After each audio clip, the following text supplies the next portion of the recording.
Hi there guys and welcome to my YouTube channel. Thank you very much for watching. Now in today's video I want to share with you guys these Dutch rules. To the Dutch people it's just normal, it is a rule, it has been implemented, so the Dutch are just Dutch. For them it's okay, for the Dutch not much is really weird. When for you as an immigrant you'll be like okay, or somebody who doesn't really know about the Netherlands, you'll be like okay, yeah, so let's get into the video. So rule number 1 is that peeing in canals, to pee in canals is not allowed, but for pregnant women it's allowed. Now, I am pregnant and I was thinking about it because I have read about it before that peeing alongside canals is legal for pregnant women. It is allowed. So I was taking a walk outside and I really needed to pee. I was like, oh my God, what should I do now? And I was a little bit afraid because if somebody passes through or if somebody in the car sees me and all that. But I remembered that peeing in the canals for a pregnant woman is allowed. So I think also peeing in the bush is allowed for a pregnant woman, because there is this law that peeing in the wild is not allowed here in the Netherlands. Also, peeing in the bush can also be punishable by law. Yeah, just in case you want to pee and you're pregnant and you are like, okay, is it allowed or whatever, it is not really a big problem for you. But if you're not pregnant and you really want to pee and you're thinking, yeah, this is a water body, it's okay, let me just pee there, it is not allowed. So in this case, pregnant women are covered and they are protected. So rule number 2, which is also weird, like in the Netherlands, all recreational drugs are not allowed, but soft drugs like marijuana and some mushrooms, they're allowed, like they are tolerated. So like marijuana or mushrooms or something like that, if the police catches you with it, like in small amounts, then it's not a problem. But if the police catches you growing the marijuana, then it becomes a problem. So you're allowed to buy the marijuana in coffee shops, because also selling them on the streets is not allowed. But you can go into a coffee shop and buy. In fact, you go into a coffee shop, you order whatever you want from the soft drugs, the mushrooms or the marijuana. You sit down, you relax, you order your drink if you want, and you can smoke there. But it is not allowed to go and sell them on the streets. And you are also not allowed to be found, like if you're found in possession of it, then it's a problem. But if it's like in small quantities, I think 5 grams, then it's okay. Then you are not in problem. So, yeah, that is a bit contradicting, right? For people who are under than 18, they're not allowed to enter a coffee shop. So it is for 18 and above. But I've read also that this rule is also like bringing problems, because there are people who are against it, there are people who are for it. Let's talk about rule number 3. Rule number 3 is that the bikes here in the Netherlands, they have right of way over cars and pedestrians. So let's say you're driving and you come on a roundabout, you're at a roundabout and there is a biker. You need to stop and let the biker go first. If you go before the biker and then, or maybe you didn't see the biker and you hit that biker, you, the one in the car, you are the one in problems. And also, if you're walking, you're a pedestrian and you're walking on the bike lane, because in the Netherlands, everywhere there are bike lanes. Bikes are so many here in the Netherlands, and they're recognized as means of transport. So if you're a pedestrian and you're walking on a bike lane, yes, and then the biker hits you, it is you, the pedestrian, that has a problem. You have caused it, because why would you go walking on a bike lane? It is not allowed to walk on a bike lane. Okay, you can do that if there are no bikes, but if there are bikes and you hear a bike, actually you are not allowed to go walking on bike lanes, especially in big cities. Yeah, people still do that, but it is a rule. You are not supposed to go walking on bike lanes. If you're a car, you're not supposed to drive on bike lanes, unless if the road is small and there is no biker. And if there is a biker in front of you, then you need to slow down, watch out for the biker, because if you hit the biker, you're the one who is in problem. So for somebody like me, somebody who comes from Kenya, where bikers, if you're going to bike in the streets of Kenya, you'll be like, they will be shouting at you, and it is very, very dangerous. You shouldn't even dare do that. As in, the fact that bikers are protected by law here in the Netherlands, for me, actually is very amusing, but also very good. So, but everybody their own opinion. For me, it is a good system here in the Netherlands. Okay, now rule number 4 is still on bikes, but now the rule is that here in the Netherlands you are not to be caught biking without lights and without a bell. So your bike must have lights and your bike must have a bell, so that you want people in front of you or whatever, or around you. And also, especially when it's dark, you need to have your lights on so that people and cars can see you and other bikers can also see you. But here in the Netherlands, they bike around without helmets. I remember when I went to Switzerland, I saw everybody biking with helmets. I was like, okay, that's strange. Because here in the Netherlands, they don't do that. So you see a mother with her children in Amsterdam, and the children don't even have helmets.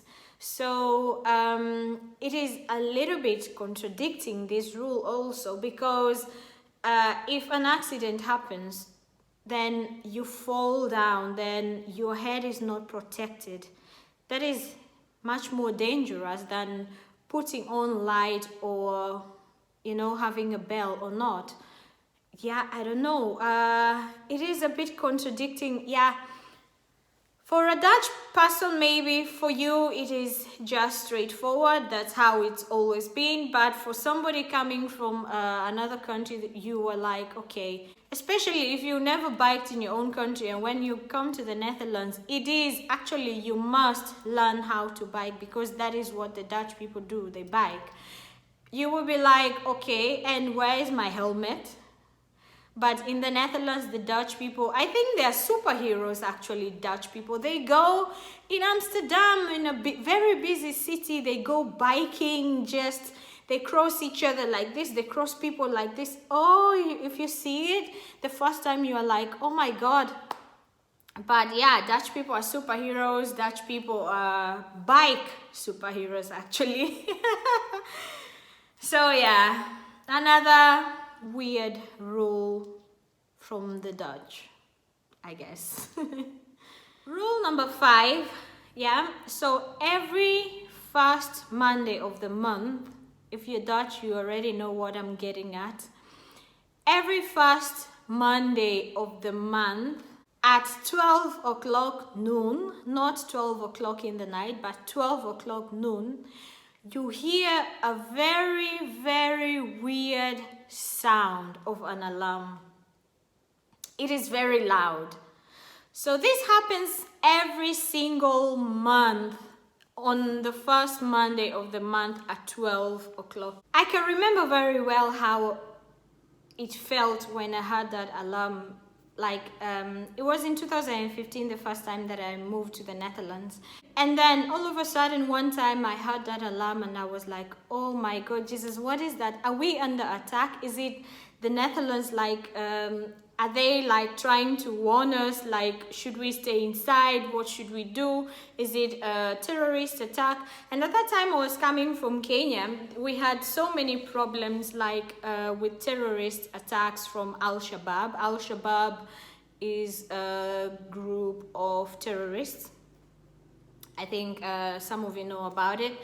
Like ISIS, yeah? So then I thought, oh my God, is it Al-Shabaab now? Are they here in the Netherlands? Are we under attack? Oh, I was in panic. I didn't know what to do because it was really loud and it was very strange, something that I never heard.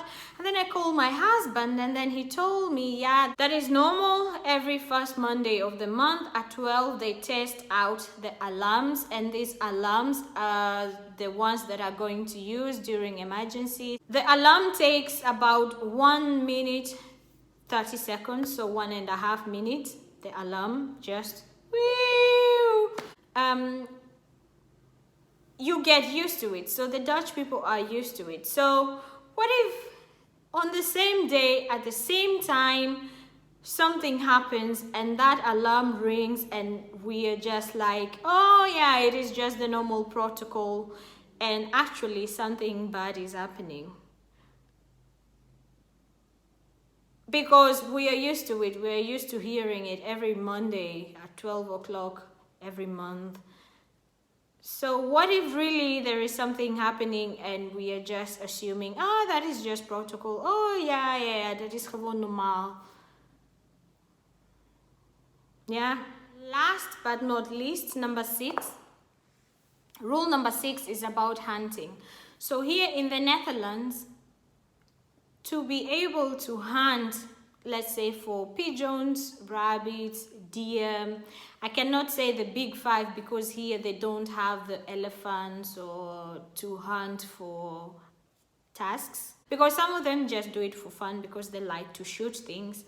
But to be able to do that, you must get a diploma. So you must, for 1 year, go train, intensive training, and also you pay a lot of money, I understand, to be able to get a diploma to shoot these small animals, like to be able to get a diploma to become a hunter. So when you're training for this diploma, you are taught, so you're taking lessons on learning how to shoot and kill a poor rabbit or a poor pigeon softly. And softly, I mean that they teach you ways to kill that or to hunt that animal and kill it in a merciful way.